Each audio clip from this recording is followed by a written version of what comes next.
Dickerson giving you the buzz on local news and events. Well, 2017 held all sorts of emergency situations. But how prepared are you in case of a natural disaster right here in Calabasas? Well, let's make it our 2018 resolution to learn about emergency preparedness while I fill you in on the buzz. Here in Los Angeles, we are by or near our cars at any given moment. So our car should be prepared for an emergency too, right? Correct. Absolutely. What should we have in our car? This is the backpack that I have in my car, and I can show you some of the things that I have. Number one, you need a good pair of tennis shoes because most people working are wearing, solid shoes, whatever, women, high heels, something like that, sandals, flip-flops coming back from the beach. You're not going to walk very far in sandals or high heel shoes. So word up. Word up, Jim. Some socks.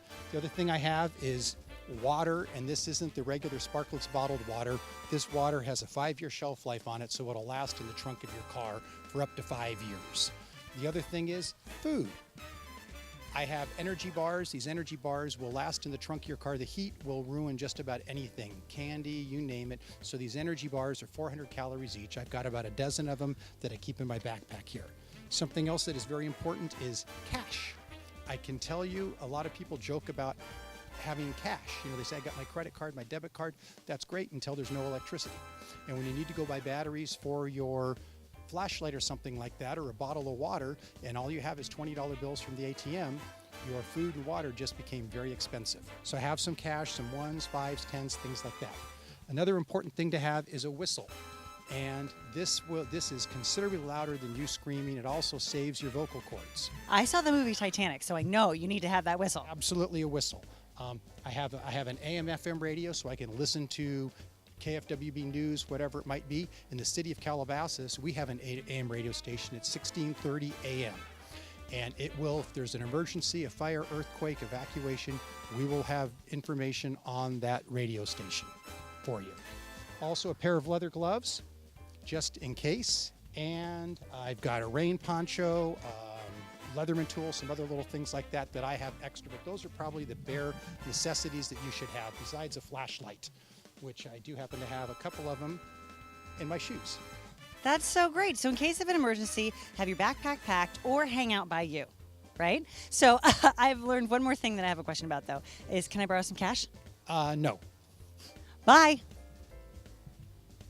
So now you're getting interested in learning more about disaster preparedness, right? Well, good luck for you. CERT classes began on Tuesday, February 6th. What the heck is CERT? The County of LA Fire Department Community Emergency Response Team, or CERT, training was developed through FEMA to provide basic fire safety and life-saving skills. The CERT classes will teach you how to prepare and respond in a major disaster. Classes will be held at the Calabasas Founders Hall on Tuesdays, February 6th through March 20th. There's no charge for classes, but all sessions must be attended in order to receive a certificate of completion. To register, call 818-224-1620 or sign up online at fire.lacounty.gov/CERT. See, so now you and I both know what CERT is. We've all learned something here today. There's quite a view out there. Some might even say it's a community view. If you own property, check out Community View, an online platform that provides the public with access to an interactive map of Calabasas. You can find useful property information such as property zoning designation, county assessor data, and more.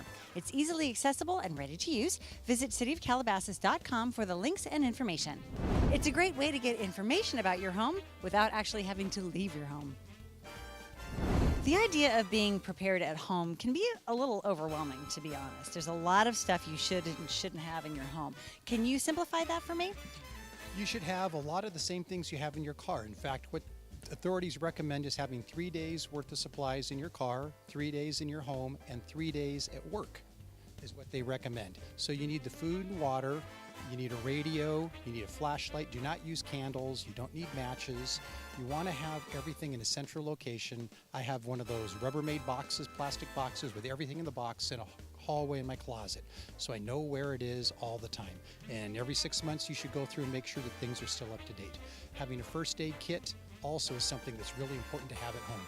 Gloves, goggles. At home also, under your bed, you should have a small backpack or something like that clipped to the frame of the bed with shoes and pants and gloves, because Most people, earthquake happens at night, pictures break, glass, mirrors, whatever it is. The number one injury of earthquakes in the home is cut feet. That's so interesting. Do you think about the fires that have been happening, the wildfires in California? Are there some sort of private documents or papers that you need to prepare as well in case you need to evacuate? Absolutely, not just to evacuate, but just because your house isn't going to get destroyed typically in an earthquake. So you should have birth certificate, marriage certificate, insurance, policy, know who your insurance agent is, their phone number, the policy, things like that. Any important document, and your children's as well if you have family.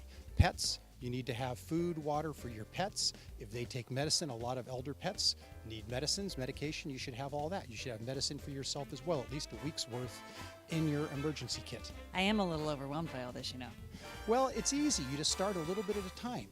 Do a little bit every month or a little bit every week.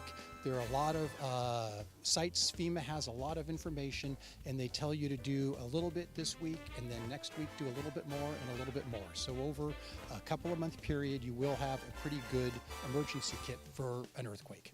Perfect. Thank you. Need a little more culture? Well, luckily for you, dozens of Southern California museums are going to be open for free on January 28th. This is part of the museum's Free for All campaign. And if you want to find out if your favorite museum is on the list, visit socalmuseums.org/free for details. Seniors, if you have questions, ask the experts. On January 26th from 2 to 3:30 p.m. at Founders Hall, the Foundation for Senior Services Senior Specialist Group, a nonprofit public charity, will lead the talkback If an Emergency Hits, Be Prepared. Learn which medical, legal, and financial documents should be readily available and how technology can be used to organize and store your important information. Plus, learn tips and techniques for home safety. Get the information in the Calabasas Recreation Brochure. Because experts, they know stuff. So how is the city prepared for an emergency? The city has a couple of things for emergencies. Number one is the Emergency Preparedness Guide that I'm holding here. It's available online, the city's website, and we have hard copies available in City Hall.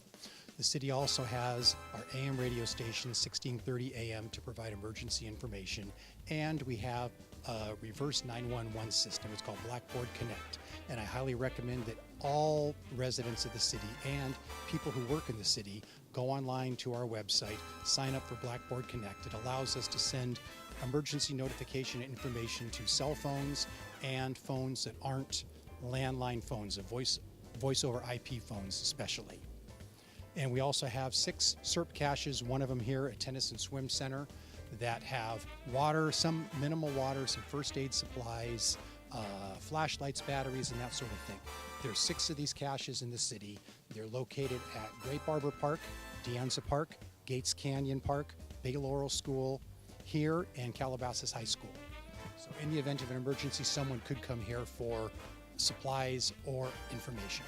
That is so great. It's so comforting to know that there are so many things in place in case of an emergency. I hope you've learned a little bit more and are motivated now to prepare yourself at home and in your car as well. And you can get all of this information and more at cityofcalabasas.com. Thank you so much. I'm Laura Nickerson. I'll see you soon on The Buzz.